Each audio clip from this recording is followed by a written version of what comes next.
who is the Crisis Group's Iran Project Director. Ali, thank you so much for being with us. So first of all, I'd like to ask you, we've been covering this story now for 24 hours since Israel first launched this attack on Iran. So what do these strikes on Iranian infrastructure and now Iran's retaliation mean for the region, and what will it take to prevent an open-ended war?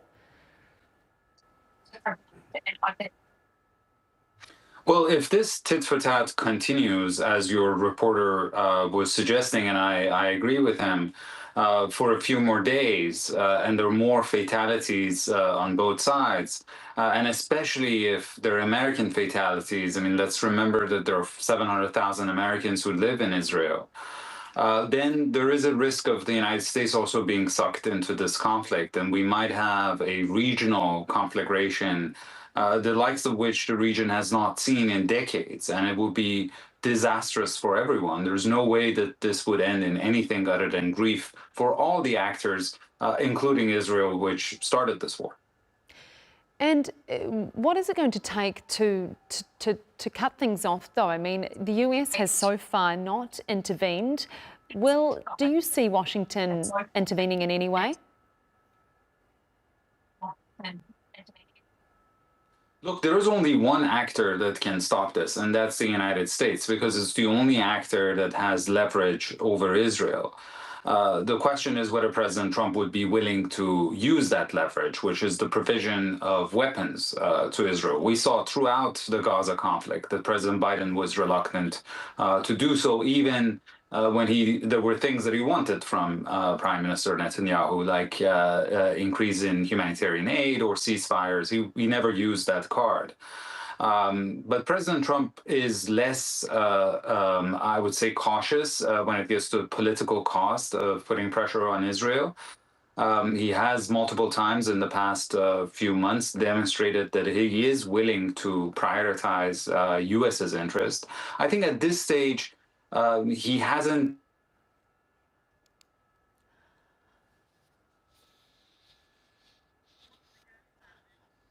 Okay, we seem to have lost our guest there, Ali Vaez. If you're just joining us, we are covering the ongoing and escalating conflict between Iran and Israel, which started about 24 hours ago with Israel launching an attack on Iran. Since then, we've seen exchange of missiles by both sides. Okay, I think we've regained our connection to our guest. I'll get you, Ali, to I just want to ask you as well, how capable is Iran of sustaining the strength of attacks that we are seeing on Israel?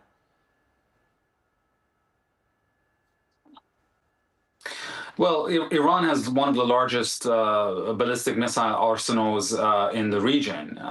We don't know how effective Israeli strikes have been in trying to disable some of Iranian missiles. We know that the assassination of top military brass in Iran has for sure affected Iran's ability to respond.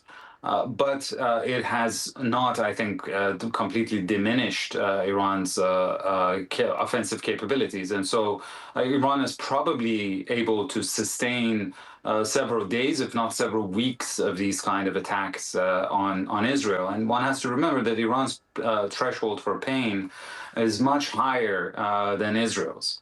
And I think also is higher than President Trump's. As soon as oil prices would start going up, and President Trump's base, the MAGA base, which is extremely opposed to U.S. engagement, military engagement in the Middle East, and regime change agenda in that part of the world, I think it is possible that President Trump decides that this has gone too far and pull the plug on further escalation.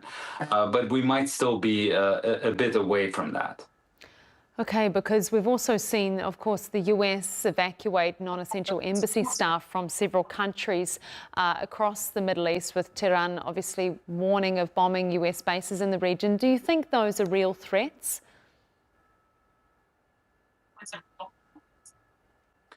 Look, I think if the United States gets involved, then for sure U.S. bases in the region will be fair game from an Iranian perspective. And although the U.S. has evacuated non-essential staff, but the entirety of the staff are still there in a lot of diplomatic facilities.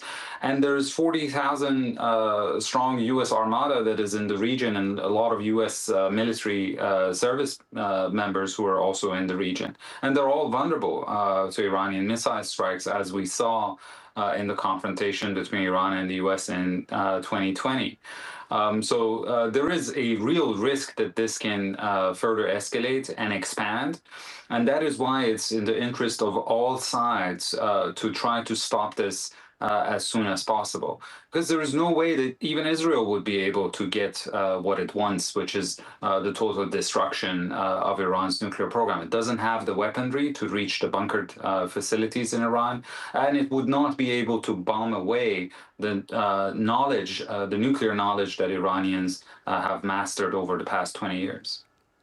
Ali Vaez, Crisis Group's Iran Project Director, live with us here on TRT World. Thank you.